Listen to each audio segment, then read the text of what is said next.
Queridos e amados irmãos, a graça e a paz do nosso Senhor Jesus. Eu sou a missionária Alessandra Rocha, do canal A Verdade que Fortalece. Este canal que foi criado para estudarmos a Bíblia Sagrada, verso a verso, o texto em seu contexto, com a finalidade de alcançarmos o maior entendimento da vontade de Deus para as nossas vidas e para que possamos edificar e fortalecer a nossa fé. Estamos na nossa 9ª aula da Epístola aos Hebreus, que nós a intitulamos de A Glória da Nova Aliança em Cristo, Fé, Perseverança e Santidade da Igreja. Estamos estudando a unidade 2, a verdadeira casa do povo de Deus. E o assunto dessa unidade é o descanso da fé.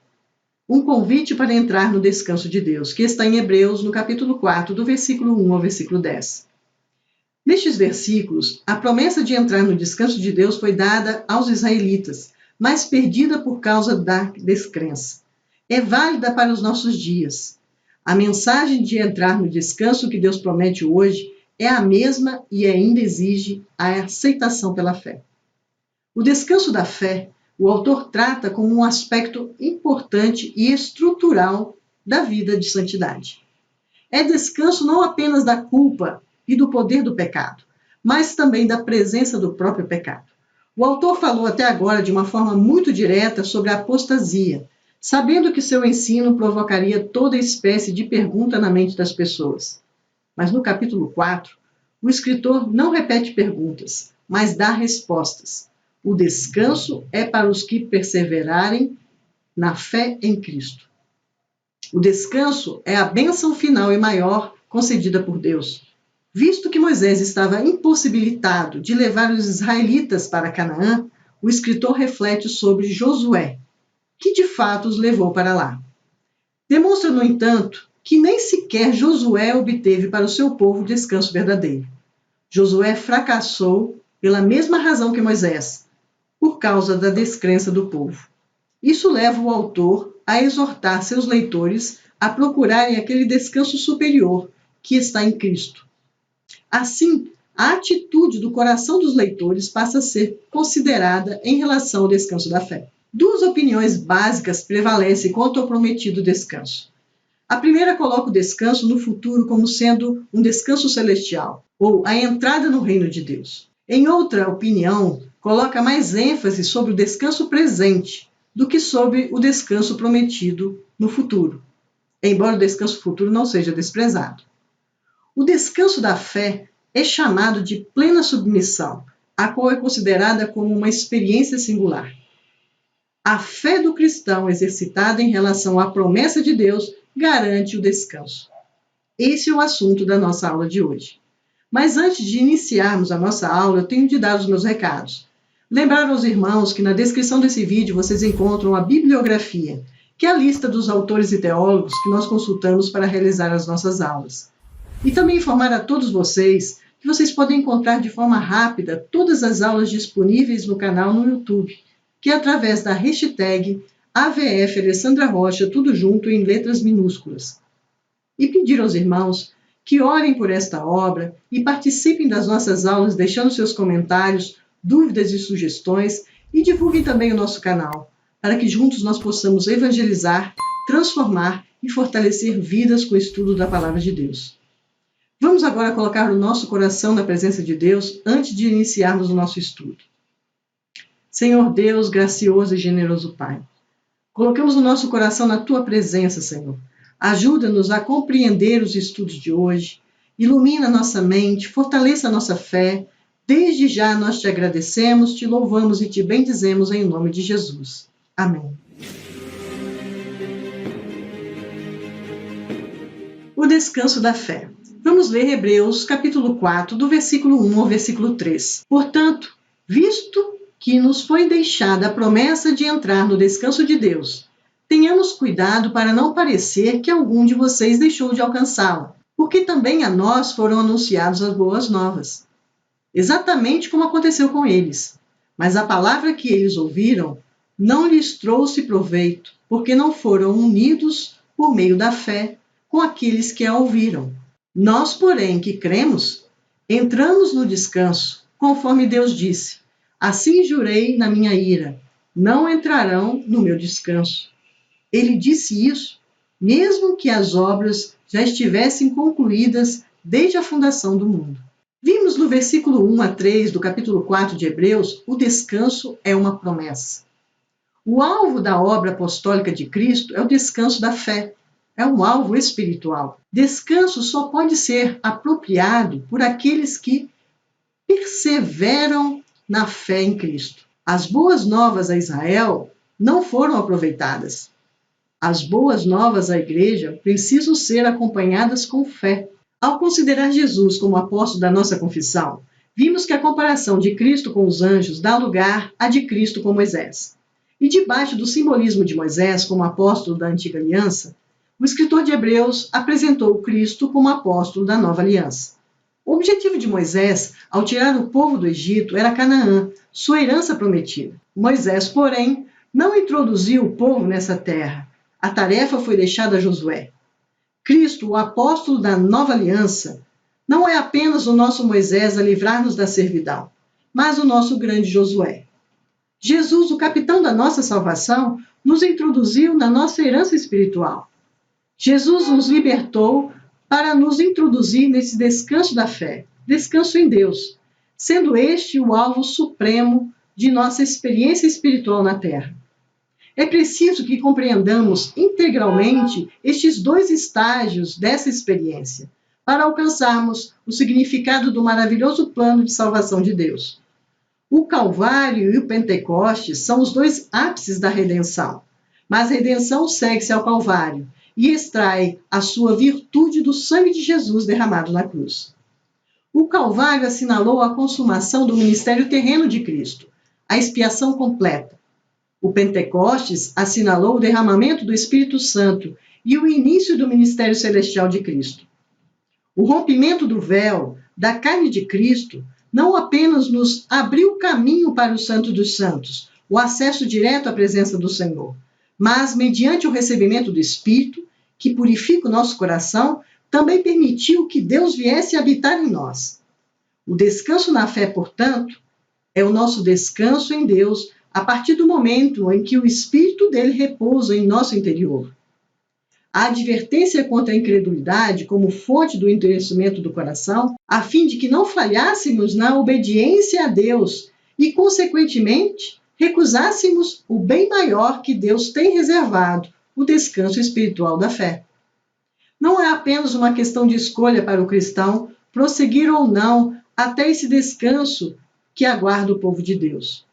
Nada ímpio ou impuro, seja em ações ou seja em condição, pode subsistir na presença da santidade flamejante do Altíssimo. É por isso que se ordena que todo cristão possua o melhor que Deus tem para os seus filhos. Isso porque sem santidade ninguém verá a Deus. O descanso só pode ser apropriado por aqueles que perseveram na fé em Cristo. O autor faz um contraste entre os israelitas que morreram no deserto e não entraram no descanso de Deus por causa da incredulidade e os verdadeiros crentes. O objetivo do autor foi transmitir o temor que ele mesmo possuía aos seus leitores e que os cristãos compreendessem a gravidade da situação como ele a compreendia. Os cristãos são convocados à vigilância e à diligência, como base tão somente na pressuposição de que existia ainda uma promessa de descanso que os aguarda. O autor concebeu a promessa como sendo a mais ampla do que a herança material e contendo algo mais elevado e mais nobre, um repouso da fé ou descanso em Deus. Isso inclui um estado de pureza e santidade nessa vida e na vida futura. E nessa vida futura, um descanso perfeito de todas as causas e consequências do pecado, que é a ignorância, a fraqueza, a enfermidade, o sofrimento e a morte. Na vida futura, a presença do pecado será tirada de nós. O autor também mostra aos cristãos judeus que eles não estavam atrasados, pois o descanso de Deus ainda aguarda o seu povo. Existe um tom de cautela e solicitude implicando que tão pouco é tarde demais para ser excluído do repouso cristão da fé, como foi para a geração de israelitas pós-êxodo na antiguidade. Prosseguindo analisando o texto, vimos que a palavra evangelho é usada na Bíblia em dois sentidos. O primeiro sentido é de boas novas, ou seja, boas notícias. O segundo é boas novas de salvação, que entendemos como o evangelho, a mensagem pregada por Cristo. Então, nós não podemos ter dúvida de que, neste texto, o significado evangelho é no sentido de boas notícias. Assim, os israelitas podiam dizer que estavam vivendo na terra da promessa. Mas após a sua entrada em Canaã, de modo algum se cumpriu a promessa original. O descanso em Canaã está incluído na promessa original.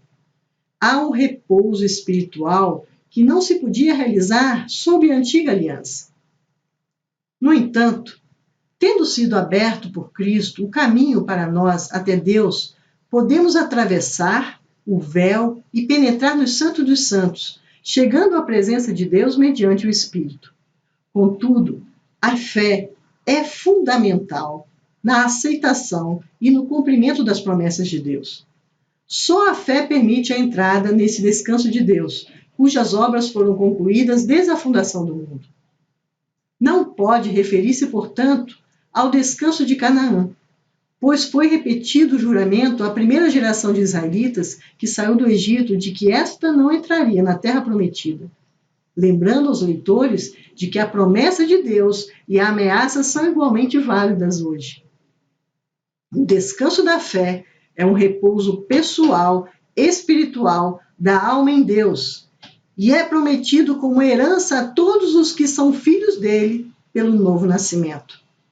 Assim, as exortações dos versículos 1 a 3 são, de fato, uma aplicação da lição aprendida da história. Como no capítulo 3, os israelitas descrentes foram mencionados, assim no capítulo 4, os crentes são citados. O chamado à fidelidade e ao cuidado mútuo é cuidadoso e sincero. O evangelho é proclamado aos crentes e descrentes, para que ninguém possa dar a desculpa de não ter ouvido a promessa de Deus. A falha do homem em ouvir a palavra de Deus não extinguiu as promessas. Para os descrentes, estas tornam-se ameaças. Para os crentes, elas permanecem promessas que em tempo oportuno serão cumpridas. Os crentes, por causa da firme fé, entram no descanso de Deus, que é o estado espiritual de estar na presença de Deus. A maior alegria do homem é estar unido ao seu Deus. Vamos agora ler mais alguns versículos da nossa aula de hoje. Vamos ler Hebreus capítulo 4, do versículo 4 ao versículo 10. Porque em certo lugar, assim disse a respeito do sétimo dia. No sétimo dia, Deus descansou de todas as obras que tinha feito. E novamente, no mesmo lugar, não entrarão no meu descanso. Visto, portanto, que resta entrar em alguns daquele descanso, que por causa da desobediência não entraram aqueles aos quais anteriormente foram anunciados as boas novas, de novo, determina certo dia, hoje, falando por Davi, muito tempo depois, segundo antes tinham sido declarado, hoje, se ouvirem a sua voz, não endureçam o coração. Ora, se Josué lhes tivesse dado descanso, não falaria posteriormente a respeito de outro dia. Portanto, resta um repouso sabático para o povo de Deus, porque aquele que entrou no descanso de Deus, também ele mesmo descansou de suas obras, como Deus descansou das suas. Vimos aqui no versículo 4 a 10 do capítulo 4, o descanso, bênção final e maior. Menciona-se 4 descansos. O descanso da criação, atividade criadora cessada e o deleite de sua obra aperfeiçoada. O descanso do sábado, o símbolo do descanso eterno do Altíssimo. O descanso de Canaã, a alegoria do descanso prometido por Deus para o seu povo. E o descanso divino, paz de consciência experimentada quando se converte a Cristo. O descanso aqui não significa folga para a recuperação das forças físicas e mentais esgotadas durante o trabalho, mas o cessar das atividades até então desempenhadas para o gozo da paz, da tranquilidade e da alegria decorrentes da conclusão de uma obra. O deleite por constatar sua perfeição. O descanso da criação remete-se à ideia de que Deus, no sétimo dia, descansou de suas obras após constatar que tudo aquilo que tinha feito era muito bom. A obra de Deus estava terminada não apenas exteriormente, mas interior e qualitativamente. Não havia nem pecado nem corrupção. Tudo estava novo em folha ao sair das mãos do Criador. Assim indica que Deus mantém duas espécies de relação para com a sua obra. Primeiro, existe sua atividade criadora, que cessou quando ele terminou tudo o que tinha feito. Segundo, seu descanso, que é apenas uma forma nova e mais elevada de atividade, isto é, deleitar-se em sua obra aperfeiçoada. E é nesse descanso, pela fé, na obra aperfeiçoada de Deus, um descanso como o seu, que ele chama o seu povo a entrar. O descanso do sábado. Fica evidente, por causa dessa passagem, que existe uma relação íntima e vital entre o descanso da criação e a do sábado. Duas coisas caracterizam o descanso do sábado. Primeiro, é um descanso depois de 6 dias de trabalho. Segundo, é um descanso em que Deus habita e essa presença constante santifica o descanso e o dia. Só aquilo em que o Senhor repousa é santo, e a alma em que ele repousa, por intermédio do Espírito, é igualmente santa. Em Gênesis, não se fala de noite ou manhã no sétimo dia. É um dia ilimitado, eterno. O descanso também o é. Por essa razão é mencionado o descanso de Deus. Enquanto o descanso da criação é o hoje eterno de Deus, o sétimo dia também foi apontado pelo Senhor, segundo o tempo humano, como o sábado santo, um dia de descanso, símbolo do descanso eterno do Altíssimo. Antes de falar sobre o descanso de Canaã, eu quero citar uma curiosidade. Que as palavras Josué e Jesus são idênticas no grego, e que Jesus deveria ser traduzido como Josué. Seus nomes são distinguidos pelo contexto, como vimos nesse trecho que estudamos. Passamos agora para o argumento do descanso de Canaã. Tomando como base a tentativa de contestar a afirmação dos judeus que o descanso de Canaã era o cumprimento integral da promessa divina, o autor afirma que o descanso é físico e o cumprimento de uma promessa material que Deus fez a Abraão em Gênesis 15, de que sua descendência, após a libertação da servidão do Egito e a exaustiva jornada no deserto, moraria numa terra maravilhosa. Por essa descrição, Canaã deveria ser uma espécie de segundo Éden, um dos lugares mais belos e férteis do mundo antigo. Contudo, como observamos no capítulo 3, a geração israelita, contemporânea a Moisés, se recusou a entrar na terra porque foi incrédula e dura de coração. É verdade que a segunda geração daqueles que foram libertos do Egito entrou na herança material recusada pelos seus pais, mas Canaã não é o descanso que o autor da Epístola aos Hebreus trata. Como no sábado, Canaã só podia ser um símbolo daquele descanso espiritual que Deus preparou para os que o servem. Assim, o estabelecimento de Israel em Canaã é frequentemente considerado uma alegoria de descanso prometido por Deus ao seu povo. Contudo, os que se opõem a essa opinião observam que essa simbologia não é boa, porque os inimigos ainda permaneciam em Canaã. Necessitamos entender com clareza em que sentido a Terra Prometida se torna o símbolo do descanso na fé. Associa-se a cada um dos membros da Trindade uma obra consumada e uma contínua. Com relação ao Pai, a obra consumada é a criação, e a contínua é a preservação dela e a providência para ela. A obra consumada do Filho é a expiação. A contínua é a intercessão pelos santos. A obra consumada do Espírito Santo é a purificação da alma. E a contínua é a sua presença constante como consolador, revelador de Cristo, guia da verdade, o doador da unção à igreja, para que possamos crescer espiritualmente para o serviço da igreja a Deus. Existem dois símbolos que representam a obra consumada e contínua dos filhos de Deus. Uma delas é o sábado e a terra. O sábado é o símbolo da obra consumada. O descanso da fé em que Cristo cessa suas práticas carnais, liberta-se da escravidão do pecado. A terra é o símbolo da caminhada contínua na vida cristã, ou daquele estado de vitória constante sobre os inimigos por intermédio do Espírito.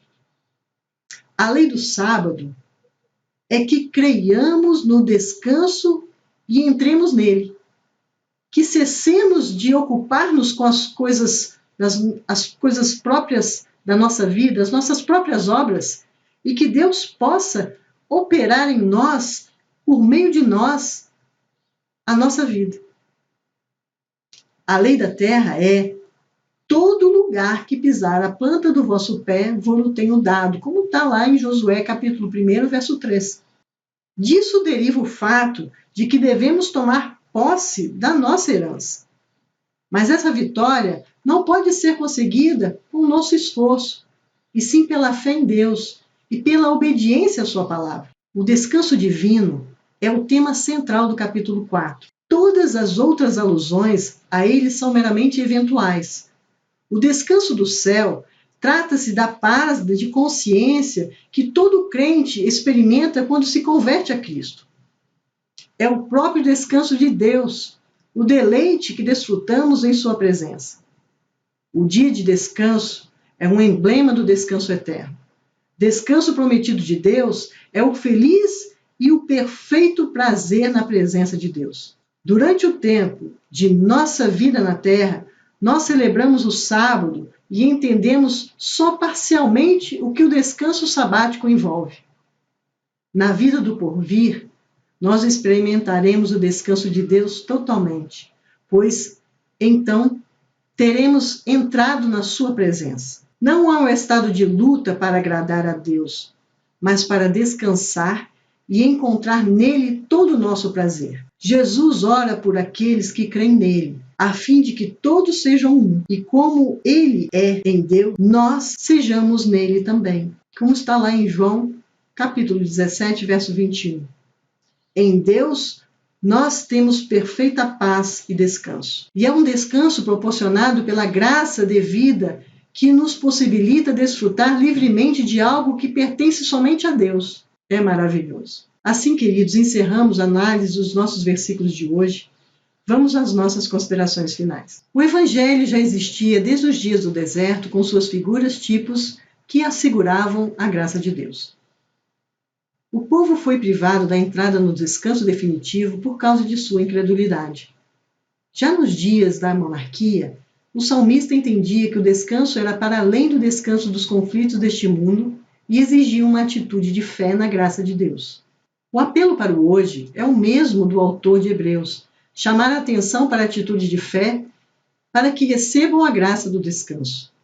O descanso mencionado não é o do sábado semanal, mas a posse da salvação pela fé, quando descansamos no poder de Deus que nos salva através de Jesus. Assim, queridos, encerramos a nossa aula de hoje. Vamos orar? Senhor Deus, gracioso e generoso Pai, obrigada por mais um estudo.